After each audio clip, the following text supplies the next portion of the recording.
News next top ನ್ಯೂಸ್ಗೆ ಸ್ವಾಗತ. ನಾನು ಜೋಬಿನ್ ಅಮಾಸೆಬೈಲು. ಟಾಪ್ ನ್ಯೂಸ್ ನೋಡೋಣ. ಅದಕ್ಕೂ ಮುನ್ನ ಈ ಕ್ಷಣದ ಹೆಡ್ಲೈನ್. ಹೋಟೆಲ್ ಗ್ರಾಹಕರಿಗೆ ಬಿಗ್ ಶಾಕ್. ತಿಂಡಿ ತಿನಿಸುಗಳ ಬೆಲೆ ಶೀಘ್ರದಲ್ಲೇ ಭಾರಿ ಏರಿಕೆ.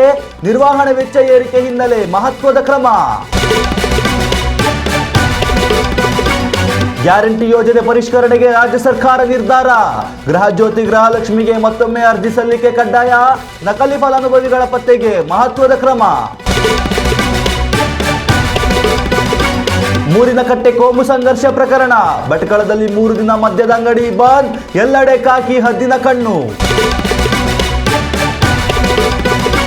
ರಾಜ್ಯದಲ್ಲಿ ಮುಂಗಾರು ಪೂರ್ವ ಮಳೆಯ ಆರ್ಭಟ. ಬೆಂಗಳೂರು ಸೇರಿದಂತೆ ಹಲವು ಜಿಲ್ಲೆಗಳಲ್ಲಿ ಹೈ ಅಲರ್ಟ್. ಮಿತಿಮೀರಿ ಇರಲಿದೆ ಗಾಳಿಯ ತೀವ್ರತೆ.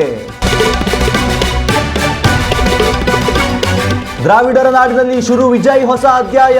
ತಮಿಳುನಾಡಿನಲ್ಲಿ 14 ಲಕ್ಷ ರೈತರ ಸಾಲ ಮನ್ನಾ. 2044 ಕೋಟಿ ರೂಪಾಯಿ ಭರಿಸಲಿದೆ ಟಿವಿಕೆ ಸರ್ಕಾರ. ಮಧ್ಯಪ್ರಾಚ್ಯದಲ್ಲಿ ಸಂಭವಿಸಿದ ಯುದ್ಧದ ಹಿನ್ನೆಲೆಯಲ್ಲಿ ದಿನಕ್ಕೊಂದು ಉತ್ಪನ್ನಗಳ ಬೆಲೆಯಲ್ಲಿ ಏರಿಕೆ ಕಂಡುಬರುತ್ತಲೇ ಇದೆ. ಹಾರ್ಮುಜ್ ಜಲಸಂಧಿಯಲ್ಲಿ ಉಂಟಾದ ಸಮಸ್ಯೆಯಿಂದಾಗಿ ಹೋಟೆಲ್ ಉದ್ಯಮಿಗಳು ಯುದ್ಧ ಆರಂಭದ ಕಾಲದಿಂದಲೂ ಕಮರ್ಷಿಯಲ್ ಸಿಲಿಂಡರ್ಗಳ ಪೂರೈಕೆಯಲ್ಲಿ ವ್ಯತ್ಯಯ ಅನುಭವಿಸುತ್ತಲೇ ಇದ್ದಾರೆ. ಅಲ್ಲದೆ ವಾಣಿಜ್ಯ ಸಿಲಿಂಡರ್ಗಳ ಬೆಲೆಯಲ್ಲಿಯೂ ಗಣನೀಯ ಪ್ರಮಾಣದಲ್ಲಿ ಏರಿಕೆ ಕಂಡುಬಂದಿರುವುದು ಹೋಟೆಲ್ ಉದ್ಯಮವನ್ನು ಮತ್ತಷ್ಟು ಸಂಕಷ್ಟಕ್ಕೆ ದೂಡಿದೆ. ಸಿಲಿಂಡರ್ಗಳ ದರ ಏರಿಕೆಯಿಂದಾಗಿ ಹೋಟೆಲ್ ನಿರ್ವಹಣಾ ವೆಚ್ಚದಲ್ಲಿ ಬರೋಬ್ಬರಿ 60% ಏರಿಕೆ ಕಂಡು ಬಂದಿದ್ದು, ಹೀಗಾಗಿ ಶೀಘ್ರದಲ್ಲೇ ಹೋಟೆಲ್ ತಿಂಡಿ ತಿನಿಸುಗಳ ಬೆಲೆಯಲ್ಲಿ ಏರಿಕೆ ಮಾಡುವುದು ಅನಿವಾರ್ಯವಾಗಿದೆ ಎಂದು ಹೋಟೆಲ್ ಮಾಲೀಕರ ಸಂಘದ ಅಧ್ಯಕ್ಷರು ಅಸಮಾಧಾನ ಹೊರಹಾಕಿದ್ದಾರೆ. ಉನ್ನತ ಮೂಲಗಳಿಂದ ದೊರೆತ ಮಾಹಿತಿಯ ಪ್ರಕಾರ 60 ರೂಪಾಯಿ ಇದ್ದ ತಿಂಡಿ ತಿನಿಸುಗಳ ಬೆಲೆ 90 ರೂಪಾಯಿ ಆಗಲಿದೆ ಎನ್ನಲಾಗಿದೆ. 90 ರೂಪಾಯಿ ಇದ್ದ ಮಧ್ಯಾಹ್ನದ ಊಟದ ಬೆಲೆಯು 120 ರೂಪಾಯಿಗಳವರೆಗೆ ತಲುಪಬಹುದು ಎಂದು ಹೇಳಲಾಗ್ತಿದೆ. ಸಣ್ಣ ಹೋಟೆಲ್ಗಳಲ್ಲೇ ತಿಂಗಳಿಗೆ ವಾಣಿಜ್ಯ ಸಿಲಿಂಡರ್ಗಳಿಗೆ 23,000 ರೂಪಾಯಿ ಪಾವತಿಸಬೇಕಾಗಿ ಬರುತ್ತಿದೆ. ಮಾತ್ರವಲ್ಲದೆ ಪೆಟ್ರೋಲ್ ಡೀಸೆಲ್ ದರ ಏರಿಕೆಯಿಂದಾಗಿ ನಿರ್ವಹಣಾ ವೆಚ್ಚ ಕೂಡ ಅಧಿಕವಾಗಿದೆ.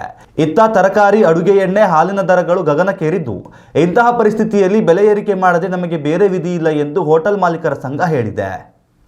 ಉತ್ತಮ ಸಂಸ್ಕಾರಯುತ ಶಿಕ್ಷಣದೊಂದಿಗೆ VSS English medium CBSE school Udupi Muddur. ನರ್ಸರಿಯಿಂದ 10ನೇ ತರಗತಿವರೆಗೆ ಶಿಕ್ಷಣದ ಜೊತೆಗೆ 5ರಿಂದ 10ನೇ ತರಗತಿವರೆಗಿನ ವಿದ್ಯಾರ್ಥಿನಿಯರಿಗೆ ಉತ್ತಮ ಹಾಸ್ಟೆಲ್ ಸೌಲಭ್ಯವೂ ಇದೆ. ನಿಮ್ಮ ಮಕ್ಕಳ ಪ್ರವೇಶಾತಿಗಾಗಿ ಈ ಸಂಖ್ಯೆಗೆ ಕರೆ ಮಾಡಿ. ರಾಜ್ಯ ಸರ್ಕಾರದ ಮಹತ್ವಾಕಾಂಕ್ಷಿ ಯೋಜನೆಯಾದ ಗ್ಯಾರಂಟಿ ಯೋಜನೆ ಲಾಭವನ್ನು ರಾಜ್ಯದ ಜನತೆ ಕಳೆದ 3 ವರ್ಷಗಳಿಂದ ಪಡೆಯುತ್ತಿದ್ದಾರೆ. ಆದರೆ ಈ ಯೋಜನೆಗಳ ಲಾಭ ಪಡೆಯುವವರ ಪೈಕಿ ನಕಲಿ ಫಲಾನುಭವಿಗಳ ಸಂಖ್ಯೆಯೇ ಮಿತಿಮೀರುತ್ತಿರುವ ಹಿನ್ನೆಲೆಯಲ್ಲಿ ರಾಜ್ಯ ಸರ್ಕಾರ ಈ ಅಕ್ರಮ ತಡೆಗೆ ಮಹತ್ವದ ಕ್ರಮವನ್ನು ಕೈಗೊಂಡಿದೆ. ನಿಜವಾದ ಫಲಾನುಭವಿಗಳಿಗೆ ಮಾತ್ರ ಈ ಯೋಜನೆಯ ಲಾಭ ಸಿಗುವಂತೆ ಮಾಡಲು ಹೊಸದಾಗಿ ಅರ್ಜಿ ಸಲ್ಲಿಕೆ ಪ್ರಕ್ರಿಯೆ ಜಾರಿಗೊಳಿಸಲು ಸರ್ಕಾರ ನಿರ್ಧರಿಸಿದೆ ಎನ್ನಲಾಗಿದೆ. ಈ ಕುರಿತು ಶೀಘ್ರದಲ್ಲಿಯೇ ರಾಜ್ಯ ಸರ್ಕಾರ ಹೊಸ ಆದೇಶವನ್ನು ಹೊರಡಿಸಲಿದೆ. ಗ್ಯಾರಂಟಿ ಯೋಜನೆ ಜಾರಿಯಾದ ಬಳಿಕ ಅನೇಕರು ಮೃತಪಟ್ಟಿದ್ದಾರೆ. ಆದರೆ ಈ ಬಗ್ಗೆ ಸರ್ಕಾರಕ್ಕೆ ಮನವರಿಕೆ ಮಾಡಿಸದೆ ಗ್ಯಾರಂಟಿ ಯೋಜನೆಗಳ ಲಾಭವನ್ನು ಅನರ್ಹರು ಪಡೆಯುತ್ತಿದ್ದಾರೆ. ಇದು ಮಾತ್ರವಲ್ಲದೆ ನಕಲಿ ದಾಖಲೆಗಳನ್ನು ಸೃಷ್ಟಿಸಿ ಯೋಜನೆಯ ಲಾಭವನ್ನು ಪಡೆಯುತ್ತಿದ್ದವರೂ ಇದ್ದಾರೆ. ಈ ಎಲ್ಲದರ ಬಗ್ಗೆ ಶಾಸಕರ ಸಭೆಯಲ್ಲಿ ಚರ್ಚೆಯಾದ ಹಿನ್ನೆಲೆಯಲ್ಲಿ ರಾಜ್ಯ ಸರ್ಕಾರ ಈ ಮಹತ್ವದ ನಿರ್ಧಾರಕ್ಕೆ ಬಂದಿದೆ ಎನ್ನಲಾಗಿದೆ. ಈ ವಿಚಾರವಾಗಿ ಸ್ವತಃ ಡಿಸಿಎಂ ಡಿಕೆ ಶಿವಕುಮಾರ್ ಮಾತನಾಡಿದ್ದು, ರಾಜ್ಯದಲ್ಲಿ ಪಂಚ ಗ್ಯಾರಂಟಿ ಯೋಜನೆಗಳನ್ನು, ಅದರಲ್ಲೂ ಗೃಹಲಕ್ಷ್ಮಿ ಹಾಗೂ ಗೃಹಜ್ಯೋತಿ ಯೋಜನೆಯ ಫಲಾನುಭವಿಗಳ ಪಟ್ಟಿ ಪರಿಷ್ಕರಣೆ ಮಾಡುವ ತುರ್ತು ಅನಿವಾರ್ಯತೆ ಎದುರಾಗಿದೆ. ಯೋಜನೆಯ ಫಲಾನುಭವಿಗಳ ಮರಣದ ಬಳಿಕವೂ 100 ಕೋಟಿ ರೂಪಾಯಿಗೂ ಅಧಿಕ ಹಣ ನಕಲಿ ಫಲಾನುಭವಿಗಳ ಪಾಲಾಗುತ್ತಿದೆ. ಹೀಗಾಗಿ ಈ ಎಲ್ಲ ಕ್ರಮಗಳ ತಡೆಗೆ ಶೀಘ್ರದಲ್ಲಿಯೇ ಗ್ಯಾರಂಟಿ ಯೋಜನೆಗಳಿಗೆ ಹೊಸದಾಗಿ ಅರ್ಜಿ ಸಲ್ಲಿಸುವ ಪ್ರಕ್ರಿಯೆ ಆರಂಭಿಸಲಿದ್ದೇವೆ ಎಂದು ಹೇಳಿದರು. ಹಿಂದೂ ಮುಸ್ಲಿಮರ ನಡುವೆ ಕೋಮು ಸಂಘರ್ಷಕ್ಕೆ ಕಾರಣವಾಗಿದ್ದ ಮೂರನೆಕಟ್ಟೆ ವಿವಾದ ಪ್ರಕರಣ ಬಳಿಕ ಉತ್ತರ ಕನ್ನಡ ಜಿಲ್ಲೆ ಭಟ್ಕಳದಲ್ಲಿ ಪರಿಸ್ಥಿತಿ ಬೂದಿ ಮುಚ್ಚಿದ ಕೆಂಡದಂತೆ ಇದೆ.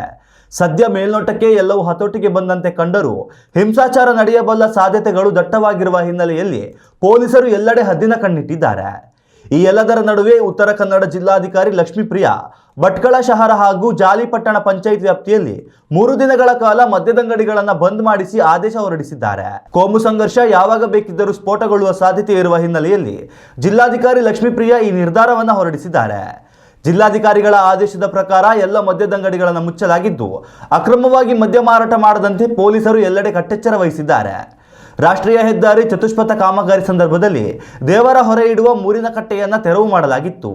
ಎಷ್ಟೇ ಮನವಿ ಸಲ್ಲಿಸಿದರೂ ಪರ್ಯಾಯ ಮೂರಿನ ಕಟ್ಟೆ ನಿರ್ಮಾಣ ಮಾಡಿಕೊಡದ ಹಿನ್ನೆಲೆಯಲ್ಲಿ ಹೆದ್ದಾರಿ ಕಾಮಗಾರಿ ಪೂರ್ಣಗೊಂಡ ಬಳಿಕ ಅದೇ ಸ್ಥಳದಲ್ಲಿ ಹಿಂದೂ ಪರ ಸಂಘಟನೆ ಕಾರ್ಯಕರ್ತರು ಮೂರಿನ ಕಟ್ಟೆ ನಿರ್ಮಾಣ ಮಾಡಿದ್ದರು. ಸಾರ್ವಜನಿಕ ಸ್ಥಳವನ್ನ ದುರುಪಯೋಗಪಡಿಸಿಕೊಂಡಿದ್ದಾರೆ ಎಂದು ಕ್ಯಾಚೆ ತೆಗೆದ ಮುಸ್ಲಿಂ ಸಮುದಾಯದವರು ಮೂರಿನ ಕಟ್ಟೆಯನ್ನ ಹೊಡೆದುರುಳಿಸುವ ಮೂಲಕ ಪರಿಸ್ಥಿತಿ ವಿಕೋಪಕ್ಕೆ ತಿರುಗುವಂತೆ ಮಾಡಿದ್ರು. ಇದಾದ ಬಳಿಕ ಲಾಠಿ ಚಾರ್ಜ್ ನಡೆಸಿದ ಪೊಲೀಸರು ಪರಿಸ್ಥಿತಿ ಹತೋಟಿಗೆ ತಂದಿದ್ರು. ಉತ್ತಮ ಸಂಸ್ಕಾರಯುತ ಶಿಕ್ಷಣದೊಂದಿಗೆ VSS English medium CBSE school Udupi Muddur. ನರ್ಸರಿಯಿಂದ 10ನೇ ತರಗತಿವರೆಗೆ ಶಿಕ್ಷಣದ ಜೊತೆಗೆ 5ರಿಂದ 10ನೇ ತರಗತಿವರೆಗಿನ ವಿದ್ಯಾರ್ಥಿನಿಯರಿಗೆ ಉತ್ತಮ ಹಾಸ್ಟೆಲ್ ಸೌಲಭ್ಯವೂ ಇದೆ. ನಿಮ್ಮ ಮಕ್ಕಳ ಪ್ರವೇಶಾತಿಗಾಗಿ ಈ ಸಂಖ್ಯೆಗೆ ಕರೆ ಮಾಡಿ. ರಾಜ್ಯದಲ್ಲಿ ಮುಂಗಾರು ಪೂರ್ವ ಮಳೆ ತನ್ನ ರೌದ್ರಾವತಾರವನ್ನು ಮುಂದುವರಿಸಿದೆ. ಹವಾಮಾನದಲ್ಲಿ ಉಂಟಾಗಿರುವ ದಿಢೀರ್ ಬದಲಾವಣೆಯಿಂದಾಗಿ ಮುಂಬರುವ ದಿನಗಳಲ್ಲಿ ಕರಾವಳಿ ಮತ್ತು ಒಳನಾಡು ಭಾಗಗಳಲ್ಲಿ ಮಳೆಯ ತೀವ್ರತೆ ಮತ್ತಷ್ಟು ಹೆಚ್ಚಾಗಲಿದೆ ಎಂದು ಭಾರತೀಯ ಹವಾಮಾನ ಇಲಾಖೆ ಮುನ್ಸೂಚನೆಯನ್ನು ನೀಡಿದೆ. ದಕ್ಷಿಣ ಒಳನಾಡು ಮತ್ತು ಮಲೆನಾಡು ಭಾಗಗಳಲ್ಲಿ ವರುಣನ ಆರ್ಭಟ ಜೋರಾಗಿರಲಿದೆ. ಪ್ರಮುಖವಾಗಿ ರಾಜಧಾನಿ ಬೆಂಗಳೂರು ನಗರ, ಬೆಂಗಳೂರು ಗ್ರಾಮಾಂತರ, ದಾವಣಗೆರೆ ಹಾಗೂ ಮಂಡ್ಯ ಜಿಲ್ಲೆಗಳಲ್ಲಿ ಸಾಧಾರಣದಿಂದ ಭಾರಿ ಮಳೆಯಾಗುವ ಸಾಧ್ಯತೆ ಇದ್ದು ಮುನ್ನೆಚ್ಚರಿಕಾ ಕ್ರಮವಾಗಿ ಯೆಲ್ಲೋ ಅಲರ್ಟ್ ಘೋಷಿಸಲಾಗಿದೆ.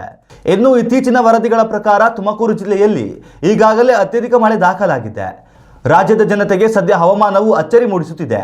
ಮುಂಜಾನೆ ವೇಳೆ ಎಂದಿನಂತೆ ಬಿಸಿಲ ವಾತಾವರಣ ಕಂಡು ಬಂದರೂ ಮಧ್ಯಾಹ್ನವಾಗುತ್ತಿದ್ದಂತೆಯೇ ಆಕಾಶ ಕವಿದು ಸಂಜೆಯ ಹೊತ್ತಿಗೆ ಸಿಡಿಲು ಮಿಂಚಿನೊಂದಿಗೆ ಭಾರಿ ಮಳೆ ಸುರಿಯುತ್ತಿದೆ.